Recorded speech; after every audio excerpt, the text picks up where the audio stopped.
Good morning, everyone, or good afternoon, or good evening from wherever you are joining us in the world today. I'm Chris Layman. I'm the founding director of the Educator Collaborative and one of the people who worked with a lot of other really smart people to put together the Global Kind Project. We first just want to thank you, students, hi, everyone, and teachers, educators, friends, everyone who's joining us here live today or who's watching the recording of this celebration in the future. We want to thank you for being a part of the Global Kind Project and really working to connect the world through literacy in acts of kindness, gratitude, empathy, and action. There's lots to celebrate today, but I do think it's important to say that sometimes there are things in the world that feel scary or feel awful. There are things that make us as adults, or maybe even you as students, feel worried or feel concerned. Sometimes people make decisions that we don't understand, and sometimes communities of all kinds and shapes and places are worried about their own safety or worried about what other people's decisions might do to affect them. Sometimes the world can be a really scary place, and it's actually okay to feel scared and worried. It's okay to feel concerned. It's okay to wonder, how will we make things good again? But I also want to say to you, and by saying this to you, I'm also kind of trying to say this to myself too, that for every one time that something terrible or scary or awful happens to someone or to people or communities in our world, I am certain that there are hundreds and thousands, and I'd even say millions of people who are working for good, who are working to make change, who are working for hope, who are working to build kindness, who are working to be more empathetic with the people around them, and most importantly, who are working to take action. So there are a lot of things that are happening in our world. There's a lot of things happening in the news that can make us wonder who we are and what we're doing and how are we ever going to change things. You students might feel that way sometimes. I know we adults feel that way sometimes too. But there are so many of us, including you, who have the ability to make things better. And sometimes the little by little better leads to great and large better too. We've seen that throughout history, and I know that will happen going forward. So it feels fitting that today we are connected, all of us classrooms all over the world are connected to celebrate together the end of the Global Kind Project, but also to celebrate together the ways that you are thinking about the world that we live in and how to make this world a better place than it was yesterday, or even then a better place than it was just this morning. Through the Global Kind Project, you worked across several weeks. You started with kindness, and we loved seeing all the ways that you and your classrooms were studying kindness together, reading text, watching videos, and enacting kindness. You then moved on to week 2, or some of you might just be in week 2 right now, where you really thought about gratitude, not just ways that we're kind to others, but ways that we really are kind to ourselves, that we recognize the things that we should be grateful for. Like I feel worried about many things that are going on in the world, but I also am so grateful for all the people, like every single one of you, who are working hard to make positive change and are spreading kindness in your own communities. Then in week 3, you read and practiced, or those of you about to enter week 3 will read and practice ways of developing empathy, on really thinking about how do we better understand the people around us, the people directly in our own communities, as well as the school down the street or the school in the other state or even the school in the other country. And the more we understand one another, the more we can enact kindness and gratitude. And then finally, many of you have just completed or are actually in the process of working on ways to take action. There were so many tweets and stories. We shared these at the start of our celebration here today as you were joining us. So many ways that people around the world and in classrooms all over were reading and sharing and sprinkling kindness together, writing posters, essays, sharing notes and cards with one another. I love this one, Hi, Miss Landau's class, the secret spies dropping off letters of gratitude to one another, classrooms that were reading and sharing together, people that were supporting inside of their community one another. We just want to thank you for that work that you're doing and the ways that you're celebrating your kindness, your gratitude, your empathy, and how you take action. If you're joining us here today, we welcome educators. If you have a device handy, you please feel free to jump onto, especially Twitter, though we'll monitor some of the other social media as well. But if you jump on Twitter and use the same hashtag you've been using all during this project, hashtag GKP18. You can share more of your comments, celebrations, maybe some photos from your groups joined together. But you also can share questions and ideas with our special guest today. So I'd like to just introduce and then have her take over our friend, award-winning author, and special guest for our kindness celebration, Trudy Ludwig. You can find Trudy on her website. It's her name, trudyludwig.com. She also is on the same Twitter handle, @trudyludwig.com. Trudy is the award-winning author of books that celebrate the ways that we bring our communities together, both looking across time and looking across our classrooms and our homes and the folks down the street. Ways that we can look for people who have quiet kindness and power, those that have loud power, and all of those in between.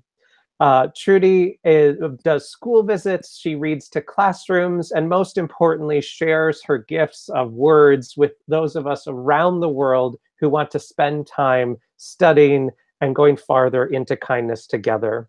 So without further ado, I hope all of you, whether we can hear you or not, and I have to say, I'm just peeking over at Twitter right now and seeing all of these classrooms full of kiddos. Hi, Amy Riley's class. Hi, Miss Freeman's class. Hi, Miss McCarthy's class. All of you, if you could give a warm welcome from wherever you are to our friend, Trudy. Hi, Trudy. Good morning. Good morning. It's a pleasure to be here with you all. Thank you so much for being here. It's a joy. It's really a joy. So what I wanted to do is just talk with you all how my mission is really, I'm here to recruit more kindness warriors. I need more kids to rise up because really you have more power than the grown-ups in your schools. You have the power to end hurtful behaviors, whether they're done on purpose or by accident, in less than 10 seconds. And over half the cases you see. And you don't have to risk your safety to do it. A lot of kids think they have to be superheroes to be heroes in someone else's eyes, but you can be a normal kid just like you. You can be an average grown-up just like me. All it takes is just one person to reach out in kind ways to make a positive difference in someone else's life. When we talk about empathy, I loved how, Chris, you shared information about empathy. And often I hear kids and even grown-ups defining empathy as what it feels like to be in someone else's shoes. But really what empathy is about is also feeling compassion for another person's pain and suffering. And when you feel compassion, you don't have hurt or disgust or contempt or dislike for another person in your heart. There's no room for contempt in your heart when you feel compassion for another person. So if you want to up the slide, there we go. So what I wanted to talk about, and I know this is a big concept for kids, but it's an important concept for kids and adults, is what the research is showing is that when kids learn to be more resilient in schools and learn how to reach out with other kids in kindness and their peers and with adults, that actually bullying in schools decreases and your test scores go up. So this is a chart that an organization has to show the different qualities of what's called social emotional learning. But really what's about with social emotional learning is learning how to regulate your own emotions so that when you're upset, you learn how to calm yourself down before you act so you're not as impulsive. It's learning how to be assertive, learning how to stand up for yourself. It's okay to be mad. It's just not okay to be mean. And you can take that anger to stand up for what you believe in and fight for social justice. The other thing is a key factor is empathy, what I talked about before, is not only feeling what it's like to be in someone else's shoes, but feeling compassion for another person's pain and suffering. Another part of social emotional learning that kids and adults need to do is problem solve in nonviolent ways. Try things on. And that's where my books come in, is I try to show that there are different ways of looking at a problem. And you know what? We're not all one way or another. We're not always kind. We're not always cruel. We're very complex people. And it's a choice that we make. We can choose to be kind and we can choose to be cruel. So we need to make active choices on who we want to be, because when we're cruel to other people, it's more of a reflection of who we are rather than the person on the receiving end. And the last part of the social emotional learning is, how do we improve our friendship skills? How do we learn to be a better friend? And to be a good friend, that's how you get other good friends. And you have to know when to let go of friends that treat you poorly. If you're with a friend that's nice one day and mean that the next, maybe that's not a really good friend. And to understand that there are levels of friendship, people that you feel safe with. So you want to do the next slide? Thank you, Chris. So I'm a firm believer in the power of kindness. And as Chris said, you know, there are a lot of hurtful acts that do happen, but there's so many more acts of kindness going out in the world. And that's what you want to do, is find those people, whether they're your peer, your friend, or an adult, that you can reach out to when something's happening that it scares you or makes you feel afraid. Everyone feels that way at times. Even the adults feel that way. And you know what? Much as adults would love to get rid of all the hurt in the world, we're not going to. But what caring adults are really good at doing is helping you get through that hurt. So with the next slide. So what I tell teachers and kids, what you want to do, and when you're reading children's stories, because they're a wonderful vehicle, they're a wonderful tool to help you build the empathy in yourself and help you connect not only with the characters in the stories, but with one another. Because we children's authors, we're not just writers, we're bridge builders. We want to connect you to each other and to learn from other people's mistakes. So you don't have to do the mistakes yourself to learn, but you can learn from other people's mistakes, including the characters in the stories. So you really want to look for characters that really have a lot of empathy, and sometimes they show their cruelty, but they're not just one person or the other. And we really don't want to label kids. We want to help them change. And that's what books do. You can see how kids can grow from their mistakes. We also want to make sure that you see yourself in our stories. We want to make sure our characters are ethnically and culturally diverse. And we want to focus away from stereotypes. Stereotypes is a word where we classify a group.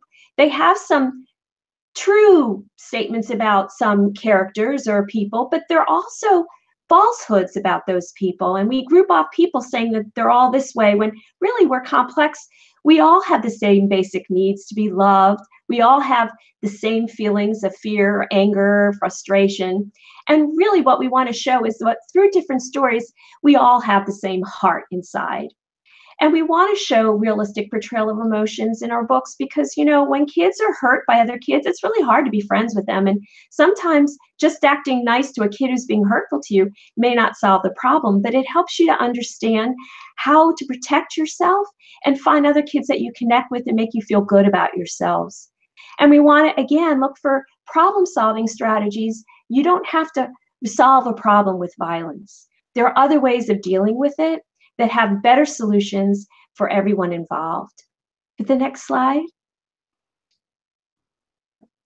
So what I wanted to do is share with you, I know you're all familiar with The Invisible Boy, and so the illustrator of The Invisible Boy, Patrice Barton, and I, we're teaming up, and we have this new book that's coming out this July called Quiet Please, Owen Mcphee. So what I wanted to do is just give you a sneak preview of Quiet Please, Owen Mcphee, of my reading the story, just a few pages, and then what I want to do is go back to The Invisible Boy, because these two are really heart stories for me, to show that we're all works in progress, and sometimes we just need to reach out and really listen to one another, what other people have to say, so we can be better people ourselves. So in Quiet Please, what I want to show you here is you see the cover here and on your screen. And with Quiet Please, I have this wonderful character named Owen Mcphee. And Owen Mcphee doesn't just like to talk. He loves to talk, morning, noon, and night. Even his Hannah, his loyal hound dog, gets more than an earful of what Owen has to say. But you know, sometimes that talking can get in the way of listening. So when you read the story, you'll find out how Owen has to learn some really important messages, not only learning to listen with his ears, but also with his heart. The other thing I wanted to include in this is that sometimes we need to quiet our own voices so that the shy, quiet people or the kids that feel invisible get their voices heard. So I'm excited about that. I hope you like this story as well. I'm sure you're more familiar with my book, The Invisible Boy, and what I'd love to do is read just a few passages from The Invisible Boy, the story that you're more familiar with. Can you see Brian, the invisible boy? Even Mrs. Carlotti has trouble noticing her in her classroom, him in her classroom. She's too busy dealing with Nathan and Sophie. Nathan and Sophie, they take up a lot of space. Sophie whines and complains when she doesn't get her way. And Nathan has problems with what Mrs. Carlotti calls volume control. He uses his outside voice inside too much. Nathan and Sophie take up a lot of space, but Brian doesn't.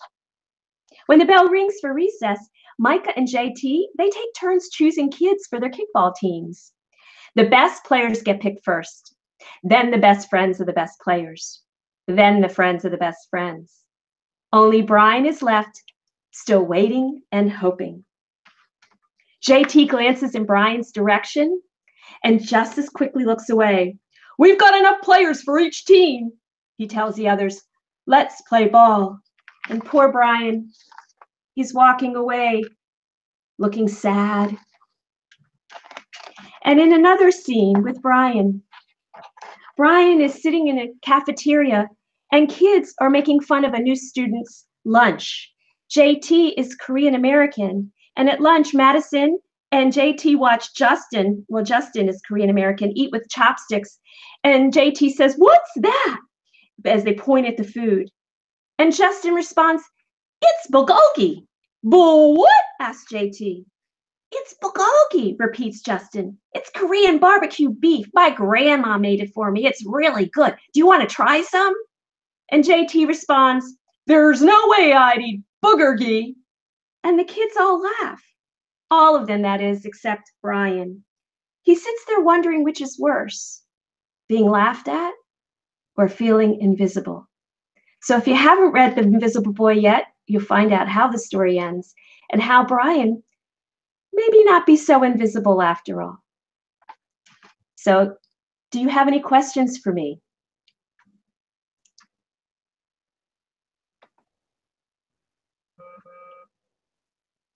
So we have lots of classrooms that are joining us from all over. We're also seeing, I'm going to mute you for just a second. I'm talking here. Let's see, we have Miss Kosenkiat's class. Hi, everyone. Miss, let's see, Boston's class. Hi, there's so many classes joining. Some things that some classes are saying, and for those of you that are joining live with us, if you use hashtag GKP18, please feel free to send some questions our way as well, too. Some comments that are coming up are many classrooms and teachers were really responding to you, saying that these two stories were kind of your like heart stories. And we're wondering if you could say a little more about that. What led you to write them? Why do they speak so closely to your heart? Oh, and you'll just have to unmute. I'm sorry, I muted you. Unmute. There you are. Can you hear me now? Okay. Yes. I sound like the Sprint commercial. Can you hear me now? So why I wrote The Invisible Boy was that I feel that everyone at some point in their lives, kids and adults, have felt invisible. I mean, who hasn't felt invisible at some social activity or in the classroom, even at work with adults? And what I wanted to do is express that it's a feeling that we all go through, whether it's feeling excluded intentionally or unintentionally, and how it just takes one person to reach out in kind ways to make us feel less invisible. And it's a story that anyone can relate to, and it's what I related to. I was a very shy person when I was younger, very serious person, and I was the youngest of 5 kids, so I kind of felt invisible even in my own family at times with all the energy that was going on with my family. I come from a family with big personalities. And also at school, sometimes I felt like I was never good enough or smart enough because I would compare myself with other people. And I realized I really needed to focus more on who I am and focus on my own inner strengths. And with Quiet Please, Owen Mcphee, what I realized is that right now we're having a lot of difficulty with not really listening to one another. Everyone has something to say, but we really need to step back and really listen to what we're saying, because I think that there's so many problems in our world that can be solved if we just sit back and truly listen to each other, not with just our ears, but also our hearts. And to know that, yeah, we may make mistakes, but we can learn from our mistakes and move forward. Your job as kids is to make mistakes, and our jobs as caring adults in your world is to help you learn how to be better in what you're doing and to accept your mistakes and move forward. So we have another question. This is a fitting one. The question is, how would you define kindness? At the start of our Global Kind project, that was one of the questions, was trying to look at when kindness is easy, when kindness is hard, and trying to think, how do we define what kindness is beyond just like, now I feel good, or I said thank you to someone. So that question to you, how do you define kindness? So I'm going to define kindness by what kids across the country are telling us when they get hurt, what they want other people to do when they get hurt. And the 3 top answers, and these were kids from middle schools and high schools, thousands of kids across the country. And this for me, defines the key elements of kindness, is when you see someone getting hurt, and it's intentional hurt, the first top answer was comfort that kid. You don't have to comfort them right then and there. You can comfort them later. You may not be able to solve someone's problems, but you can help them get through the hurt by listening to them, taking their problem seriously, and letting them know you don't deserve it. The other really key factor for me is kindness, is including people in your group game or activities, because intentional exclusion is a form of bullying. And that's what the Invisible Boy is about, is inclusion. One of the worst pains that a human being can go through is social ostracism, is feeling like nobody likes them. And kids will put up with hurtful friends for fear of being alone. And I really want you to understand that when somebody's not nice towards you, to gravitate to those kids who bring out the best in you, who make you feel safe, who bring out a sense of humor with you. And the third thing would be report. If you see something hurtful going on, report to a grown-up or peers that you feel safe with, because there's safety in numbers when you go and see something happen. Sometimes we may witness things that are happening and we know other people are seeing it too, but you think, well, somebody else will say something, somebody else will do something. No, it's up to you. Report to somebody you feel safe with. And that's very different from tattling. Reporting is when you're trying to get someone out of trouble, and no one because someone's getting hurt physically or emotionally. And tattling or snitching is when you're trying to get someone in trouble and nobody's getting hurt physically or emotionally. So comfort, include, report, to me, are key factors when it comes to spreading kindness. Thank you for that, because that feels so powerful to me.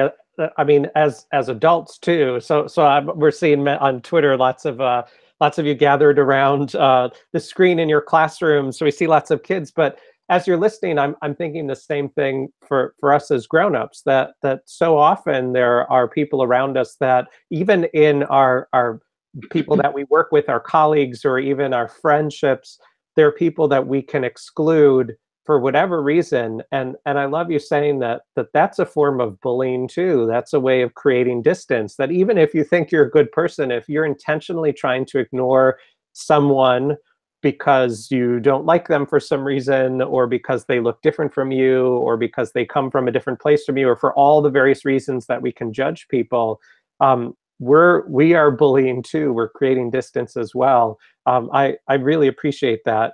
And then I guess one maybe last question is, so we know you have a new book coming out. Are you working on something else too? Like how do writers like Yes, you work? Do you keep working? When do you stop? yes. We're just I interested. I keep working. Actually, I have another book coming out in 2019, and it's called The Power of One, and it's all about how kindness can you pay kindness forward, and somehow it comes back to you tenfold in a beautiful way. And it's about how we can reach out to one another. And I'll tell you the beginning lines of that story if you'd like. And I'm very excited about this. It's one may seem like a small and lonely number, but don't let that little number fool you. One is a lot bigger and more powerful than you think. One, after all, is the starting point for change. And I'll leave you with that to see Wow. how one causes change. Wow, thank you so much, Trudy, and thank you to everyone who's joining us here today for our celebration. Again, you can find Trudy Ludwig at her website, which is her name, very easy, thank you for that, and also at her Twitter handle. You can follow her online. Teachers and students, as you likely know, authors are so amazing and generous over social media, especially on places like Twitter. You can often ask them about books that you're reading, like if you're reading My Secret Bully or Gifts from the Enemy or Better Than You or The Invisible Boy or any one of Trudy's incredible books. If you'd like to talk to her more about her books, or you'd like to ask her questions about kindness or ask more about even some of the tips she shared here, there's many ways to contact her, including you can jump with your teacher right on Twitter and just say @Trudy Ludwig and share, and you'll hear back from her. She's amazing in that way.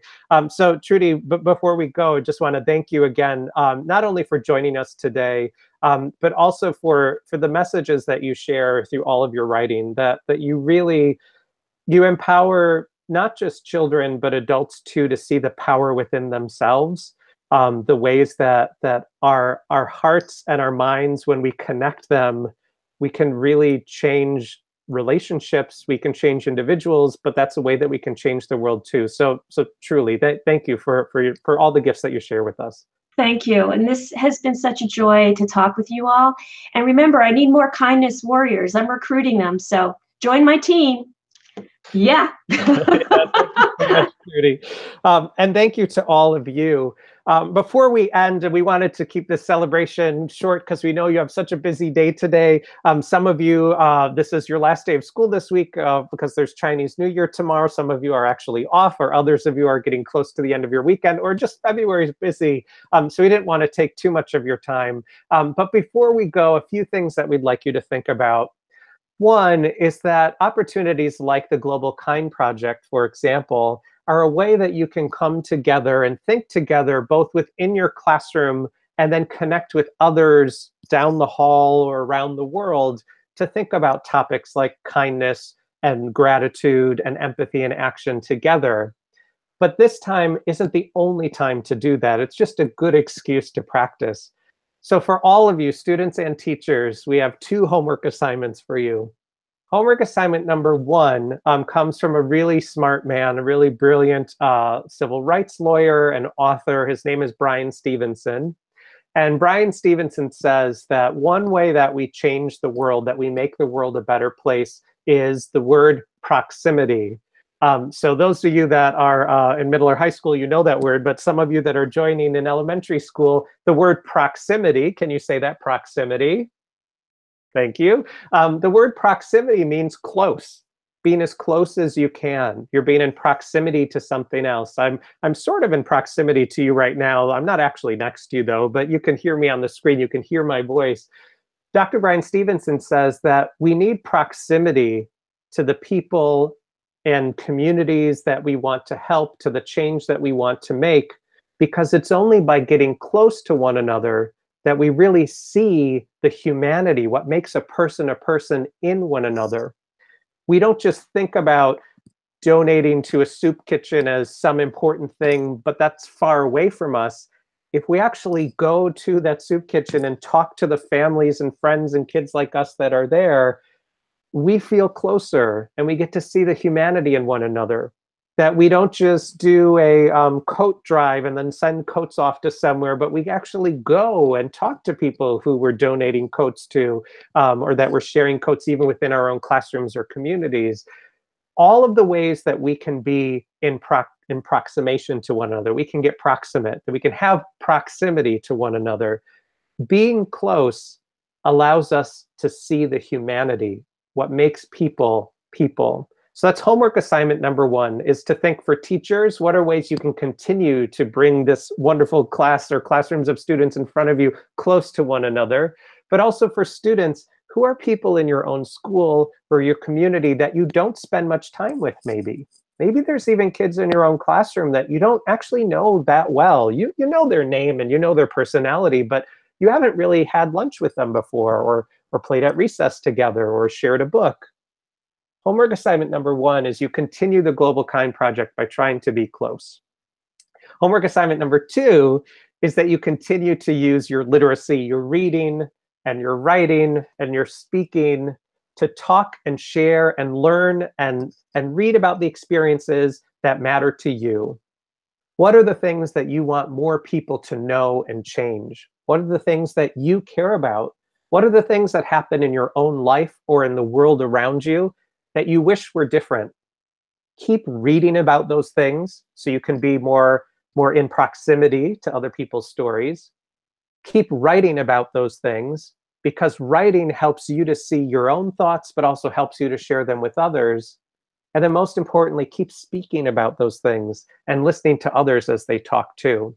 So those are 2 big homework assignments for teachers and for students, educators, everyone that's here together today. Really think about ways to be close to people you often aren't, and keep using your reading, writing, speaking, and listening to learn about and then help the world hear about the things that you wish to change. Thanks to all of you for spending this Global Kind Project together. We look forward to coming back to the Global Kind Project in the next school year. So please stay tuned to the Educator Collaborative to look for that. And please visit or visit on Twitter or on her website, Trudy Ludwig, so you can read more from her and hear more of her upcoming books as well too. So thank you all, everyone, for celebrating the Global Kind Project today. Together, and I really truly mean this, together, absolutely everything and anything is possible. Have a great rest of your day, everyone. Great rest of your week, and take care.